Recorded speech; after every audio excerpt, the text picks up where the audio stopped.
the Jewish Channel's Week in Review. Why are these ultra-Orthodox Jews wearing yellow stars in Israel? Peace negotiations start anew, a different way to get resort cuisine, and more of the Jewish news that's changing your world right now in this episode of the Week in Review. Hello, and welcome to the Jewish Channel's Week in Review. I'm Stephen I. Weiss. Anger regarding exclusion of women in Israel has boiled over in the past week with massive protests and statements of condemnation. Thousands gathered in the Israeli city of Beit Shemesh to protest the increased presence of and cultural stringencies imposed by the ultra-Orthodox in the area. Speakers at the rally included Hadassah Margulies, mother of Naamah Margulies, the 7-year-old girl featured in a Channel 2 news report that catalyzed the latest outpouring of support. Also in attendance was opposition leader Tzipi Livni of the Kadima party. A counter-protest by ultra-Orthodox Jews sought to create a sense of victimhood for the ultra-Orthodox being railed against in the media, but the nature of that ultra-Orthodox protest has brought even fiercer condemnation of their tactics. Ultra-Orthodox protesters donned yellow stars bearing the word Judah to portray themselves as Holocaust victims. Thousands wore the yellow stars, including many children, and one young boy was led to pose with his hands raised in imitation of the famous photograph of a young Jewish boy hoping to avoid Nazi fire. Around the boy this week, though, were hundreds of smiling ultra-Orthodox. At the center of the protest, about a dozen men and boys donned striped costumes and placed themselves behind bars and in handcuffs. Around much of the rest of the Jewish world, the increased awareness of gender segregation owing to the ultra-Orthodox in Israel has brought many rounds of condemnation. But in an indication of how much support gender segregation efforts have across the ultra-Orthodox spectrum, including here in the United States, there is this statement from the largest ultra-Orthodox umbrella group here, Agudath Israel of America. While the statement condemned violence, declaring violence of any sort is reprehensible, the statement went on to declare that the interpretations of modesty being pursued are worthwhile, saying it would be tragic were the acts of violence to lead Jews to, God forbid, reject the culture of tznius, or modesty, that has always been the hallmark of the Jewish nation. And this isn't even the first time in the past month that the Aguda has stood up for the ultra-Orthodox extremists in Israel. On December 5th, they issued a statement declaring the segregation of sexes on Israeli bus lines that service overwhelmingly halacha-observant communities reflects and displays sensitivity to the wishes of both the men and women who make up the vast bulk of the ridership of those lines. The statement closed, sensitivity to discrimination is a good thing. So, though, is sensitivity to the religious sensibilities of a deeply dedicated faith community. Back in Israel, broad protest against ultra-Orthodox practices was typified by members of Knesset boarding a bus line on which gender segregation is the norm. Among them was the Likud party's Tzipi Hotovely, who reportedly was harassed with statements, including one man telling Hotovely, quote, "Go marry a goy." And now, Israeli law enforcement is taking measures against that kind of harassment and has begun arresting ultra-Orthodox men for such conduct.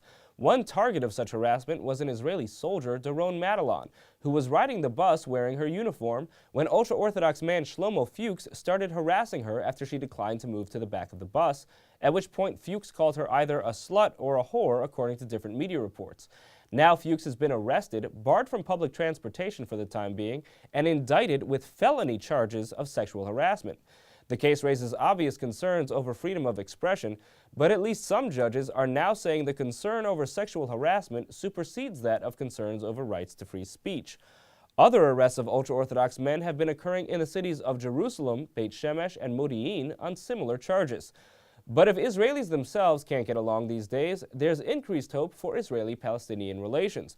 The first face-to-face talks since 2010 are taking place this week between Israeli and Palestinian negotiators in Jordan.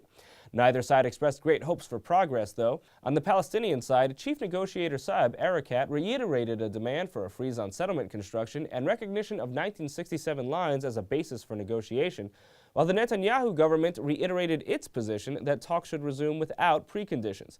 The Palestinian Authority is also receiving $40 million that the United States had been holding back. Congress had been holding back the payment while the PA was pursuing statehood at the United Nations.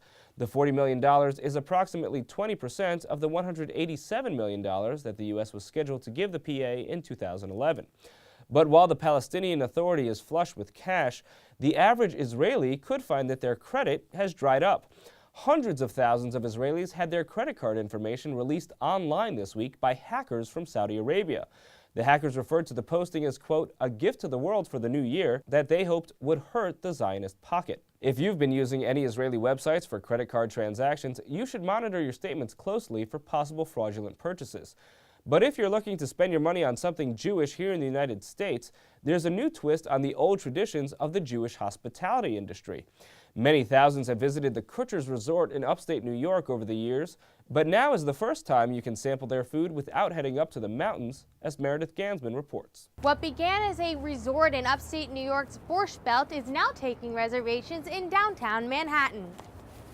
Fourth-generation member of the famous Kutcher's Resort family, Zach Kutcher, opened the Kutcher's Tribeca restaurant in November 2011, putting a contemporary twist on his family's legacy.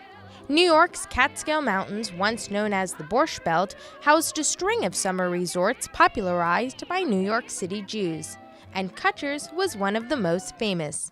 In fact, it served as the inspiration for the resort in the movie Dirty Dancing.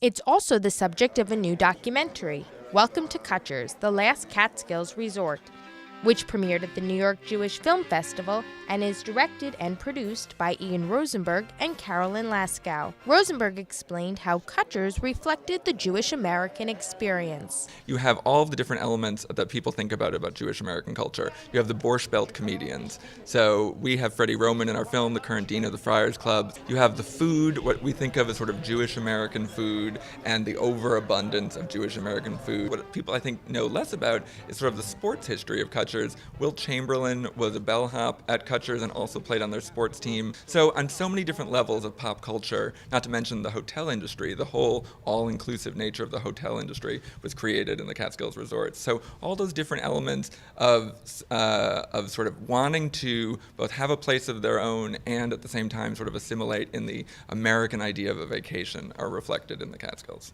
Founded in 1907 by brothers Max and Louis Kutcher, Kutcher's closed in 2007 after 100 years, but has since reopened under new management and ownership as the new Kutcher's Resort and Spa. The owner of the new Kutcher's restaurant, a relative of Max and Louis, explained how it feels to be such an important part of Jewish American history. I sort of think of as Kutcher's Country Club being, an iconic brand in the Jewish American experience for Northeast American Jews. For more on how Kutcher's Tribeca is keeping Jewish culinary tradition alive, tune into the full broadcast version of the Week in Review. Thank you, Meredith. That's all for this week from all of us here at the Jewish Channel. Be well. The Jewish Channel is available on cable. Time Warner Cable Channel 528, IO Optimum Channel 291, RCN Channel 268, Bright House Channel 330, Verizon Fios Channel 900, Cox Channel 1, Frontier Communications, and now on Comcast Cable in the on-demand menu under Premium Channels. For more information, visit tjctv.com.